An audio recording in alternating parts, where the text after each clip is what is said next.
Isa sa usap-usapan sa Canada lately ay ang Bill C-12. Ito yung Strengthening Canada's Immigration System and Borders Act na most likely, kahit ito'y panukala pa lang, most likely po ito'y ma-approvean, sabi nila by February or early part of 2026. Ano ba yung ikinakatakot ng marami dito?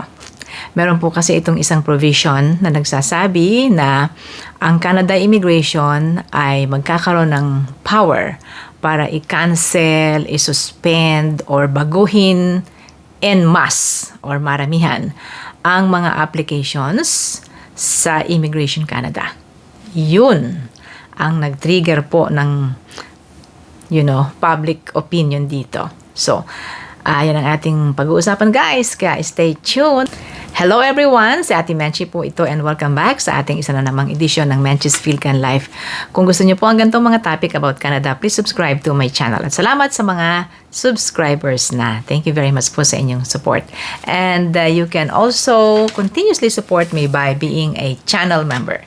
Kung kayo po interesado, just click the join button below. And in that note, gusto kong pasalamatan ang ating mga channel members. Thank you kay Lirvi Grace Tabian, kay Nanette Lapira, kay Joy Gabriel Channel, kay Jepons, JFY Darters, Ariane Del Malinaw, Marlo Kuwasay, kay Corazon Binene Marciano, and Nimpa. Salamat po sa inyong patuloy na support sa aking channel. Now, let's go to our topic guys, ang Bill C-12. Nasa na ba ngayon ang bill na ito? Ito ay posibleng maging batas na kasi nakalampas na po ito sa House of Commons noong December 11 of last year. Maraming debate, maraming mga amendments na ipapasok, tapos aakit na po ito sa Senate. At sabi nila most likely it will have a royal assent. Yon. So, konting panahon na lang. Ganun po kabilis magbuo ng batas dito sa Canada. Ang iba sa inyo ng mga viewers ko ay noong pa nagtatanong, ate, ano ba yung pinag-uusapang Bill C-12? Ano ang totoo dito? So, pag-uusapan natin guys, in a simple way na kaya po nating talakayin. At saka, ibibigay ko rin sa inyo guys kung ano naman ang mga kritisismo or komentaryo ng iba. Lalo na po ang mga lawyers. Meron po tayong tinatawag na Canadian Immigration Lawyers Association, CILA. Yun. Binasa ko rin po yung mga komentaryo nila doon. And then, binasa ko rin guys yung mga proceedings doon sa House of Commons. Pero napakadami naman kasi may mga amendments, may mga kung ano-anong mga rebuttal ng bawat member of parliament.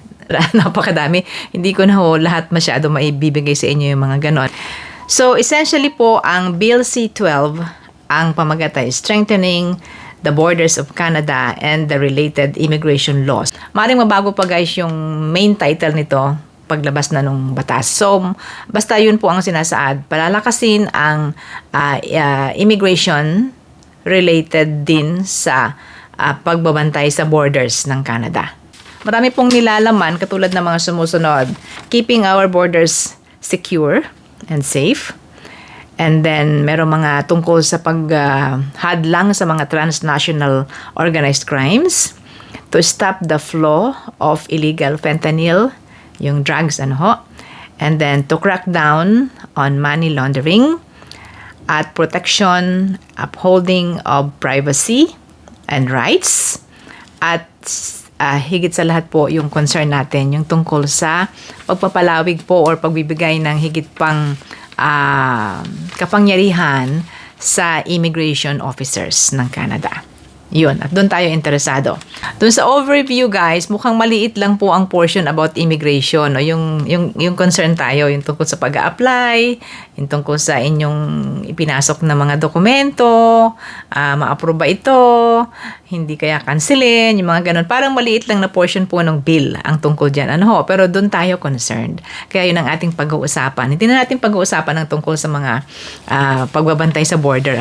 So, dalawang bagay lang guys ang ating subtopic. One is yung authorization to strengthen the control over immigration, documents, and applications. doon ho talaga, yun ho talaga ang ating concern, ano ho, yun talaga yung gusto ninyong marinig, ano ho.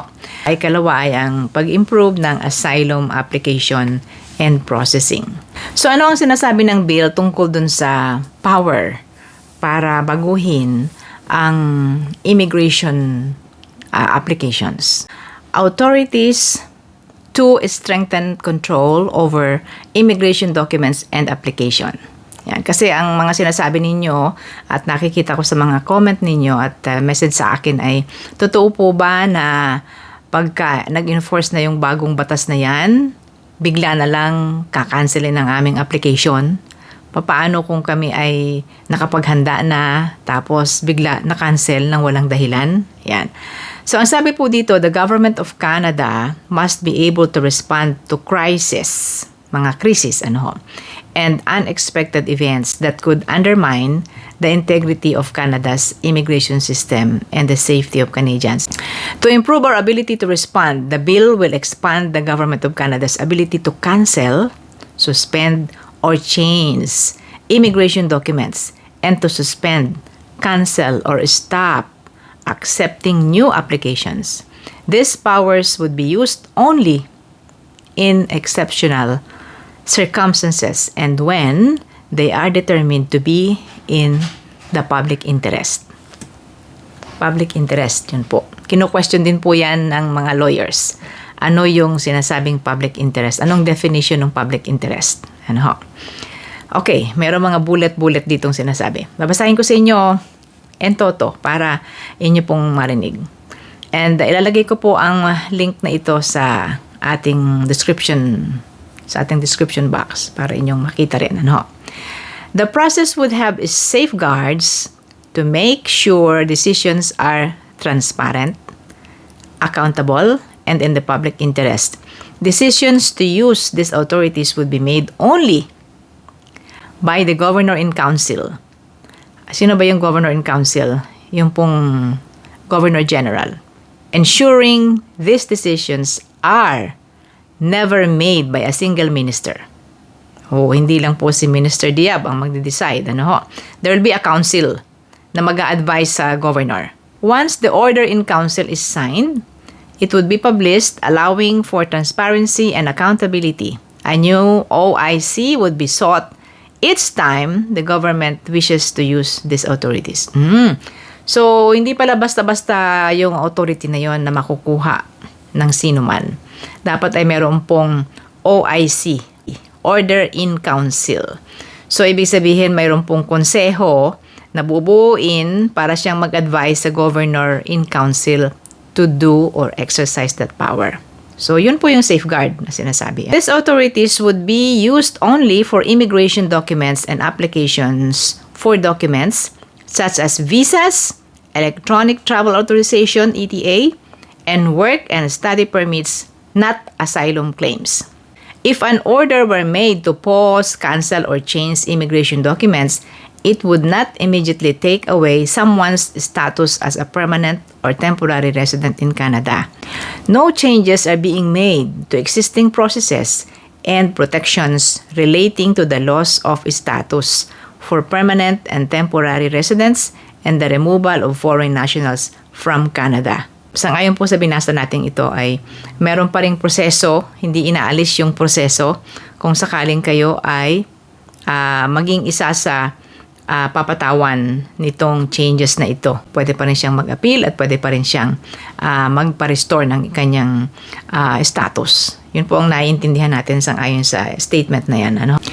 Ang malaki rin pong pagbabago guys ay ang tungkol sa asylum application. The bill would, simplify the online application process to ensure every claim is submitted consistently and securely. Ensure claims are decided by IRB only while the claimant is physically present in Canada.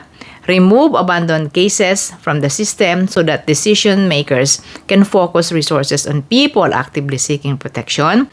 Hasten voluntary departures by making removal orders effective the same day a claim is withdrawn. Sa ngayon po kasi ang nagiging problema ng asylum program ng Canada ay ang sobrang dami po ng mga nag-file ng applications nila. This bill reinforces a simple principle. Our asylum system is not a shortcut to regular immigration pathways. Yung hindi na-aproban sa isang pathway ay nag-file ng asylum. Marami pong ganon. Asylum claims made more than 1 year after the claimant first arrived in Canada after June 24, 2020 would not be referred to the IRB. This rule would apply to anyone, including students and temporary residents, regardless of whether they left the country and returned. Asylum claims made by people who enter Canada along the U.S. land border between ports of entry and who have their claim after 14 days would also not be referred to the IRB. Nililinaw po dito yung ineligibility ng mga aplikante sa asylum. So yun guys naman ang tungkol sa asylum application and processing. Pero alam ko na mas interesado kayo ay doon sa parte na sinasabi po na magkakaroon ng kapangyarihan ang Immigration Canada na mag-cancel, mag-suspend, magbago, or isauli sa inyo ang inyong mga application. Sasabihin lang na in the interest of the public. Sa kanilang paliwanag ho doon ay sinasabi nila na magiging maingat sila and it will be only in identified circumstances na talagang para sa interest ng publiko at hindi lang po isang tao ang magdidesisyon kundi magkakaroon ng isang committee at sana po yung ganun talaga ang magiging totoong mangyayari ho. Ngayon, sabi ko nga meron pong mga ilang kritisismo nag-comment dyan. Number 1 na po siyempre nag-comment dito ay ang opposition, ang conservative. During the proceedings po ay maraming mga debate at maraming mga amendments na po ang ipinasok. At isa pa pong matibay na kritisismo ay nagmumula sa CILA, ang Canadian Immigration Lawyers Association. Ang sabi nga po ng article nila sa website po ng CILA ay Bill C-12 introduces sweeping changes to immigration law under the guise of border security. Passage of Bill C-12 would mean that Canada will be compromising our principles, will erode professional fairness, and undermine the rule of law, transparency, and Canada's reputation. Isa po sa pinupoint out ng CILA ay yung to authorize the governor in council to suspend, terminate, or refuse to process immigration application when deemed to be in public interest. Yun daw pong public interest is not defined. Ano yung mga sitwasyon na in public interest ang nangyayari. So, ang rekomendasyon po ng CILA, eliminate these powers or subject them to clear triggers, time limit, or independent oversight. Ibig sabihin nila dapat magkaroon ng independent na oversight committee na isang grupo na natitingin sa actual na sitwasyon bago magkaroon ng power ang governor in council na mag-suspend at magpatigil ng application. Ilalagay ko guys sa ating description box ang link ng CILA para makita nyo kung ano yung kanilang mga rekomendasyon at puna sa panukalang batas na ito. Ang Migrant Rights Network nga guys ay nagpapaikot ng information na ganito. Tell senators to vote no on Bill C-12. It was passed by the MPs but senators can still vote no. Send a message now. Yan. Ang number 1 guys na inaayawan ng mga migrants network na ito ay ang mass permit cancellation power. Immigration Minister gains authority to cancel permits for entire groups without due process, including revoking permanent residency applications already submitted. Migrants could lose status overnight with no legal recourse. Yun po ang sinasabi nila dito. And then 1-year refugee deadline, yan ang inaayawan din nila. Eliminates U.S. border exception, privacy protection removed. So take action now. Yan po ang message ng Migrant Rights Network in Canada. Bigla ko tuloy guys naalala sa Ontario na just about 2 months ago ay may isang pangyayari po sa immigration ng Ontario kung saan po ay kinancel nila ang lahat ng application sa isang stream. Yun pong sa trades. Isinauli lahat ng mga application At sinabi nila na dahil sa fraud, dahil sa mga katiwaliang nangyari, meron silang nalamang mga illegal na mga ginawa ng mga illegal din na mga consultants at iba pa, mga ganyan. Naging basehan yon para pabalikin lahat. So, sinuspend po nila ang isang stream. It's only in Ontario. Pero mukhang parang ganyan ang mangyayari po pag nagkaroon ng power ang immigration at ang governor in council na mag-suspend.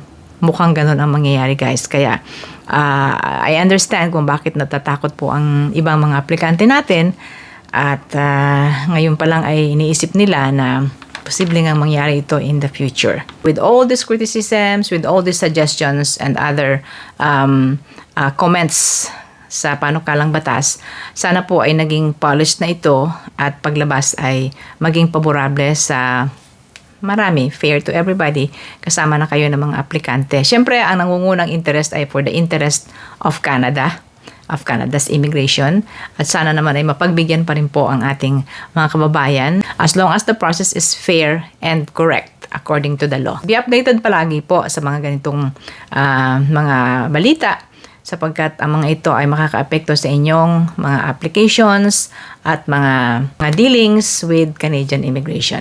Please subscribe to my channel kung gusto niyo ng mga balita tungkol sa Canada at salamat po sa inyo ng mga dati ng subscribers. Salamat din sa ating mga channel members.